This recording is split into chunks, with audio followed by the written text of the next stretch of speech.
the president got into some, well, listen, it's the typical media hysteria in response to a fair point raised by the President of the United States. And in this case, it's Donald Trump. And I recall a few weeks ago, I noticed there was a George Washington University study that of the death toll in Puerto Rico. Now, the official death toll in Puerto Rico as of a month ago was 64, and it's based on death certificates. You know, drowning, tree fell on you, electrocution. You can just imagine the various ways that these poor people may have died as a result of the hurricane. But 64 wasn't enough, evidently, for the left that is trying to score political points and potentially money in terms of government spending. So the GW did this academic study, and I noticed the news because the study suggested that 3,000 people died in Puerto Rico. And the Puerto Rican government, which is controlled by the left, immediately changed the number of the death toll from 64 to 3,000. And I remember thinking at the time, well, that looks like a scam. I got to figure out what's going on. So I went and recently, with the hurricane coming up down in North Carolina and South Carolina, and I pray for you all suffering the effects now, they started using this number again, about 3,000. It came back in the news. And I said, well, let me go look at this GW study. So the study's available online. You can Google it, or Bing it, or whatever. I don't like to say Google anymore, given its leftist hatred for conservatives. The GW study, their analysis is as follows: that in the months after a hurricane, up to almost a year later, you can expect a certain number of people to die in the ordinary course.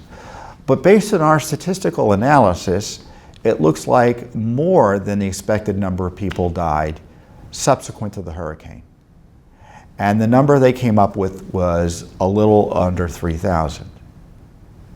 Well, as a demographic analysis, statistical analysis, mathematical educated guess, I'm not going to argue with it. One could easily surmise that people died for reasons having nothing to do with hurricane Maria after 6 months later. I mean, it kind of makes sense, doesn't it? But if they want to make the argument, look, there were more people dead in the months immediately after the hurricane, and they should be fairly attributed as deaths associated with the hurricane, let them make that academic case. But then for the government to come in and say, oh, as a result of this one academic guess, we're going to say there were 3,000 people who were killed, when in fact that was not the case. And of course, it makes a certain amount of sense. One can understand that maybe more than 64 people died, and the study makes the interesting case that sometimes the death certificates are wrong. Someone may die, for instance, their dialysis machine goes kaput because of lack of power in the days after a hurricane, and it's listed as dying because of the dialysis, the kidney failure, when in fact it's really the hurricane that killed them, because but for that, they'd be alive.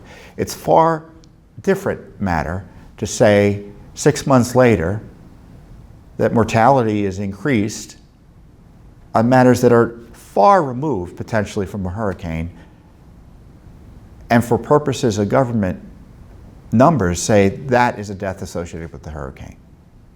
Come on. But in theory, that's an academic debate, which is fine.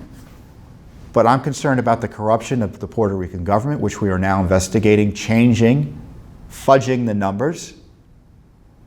And of course, President Trump called all of this out in his inimical way in his tweets,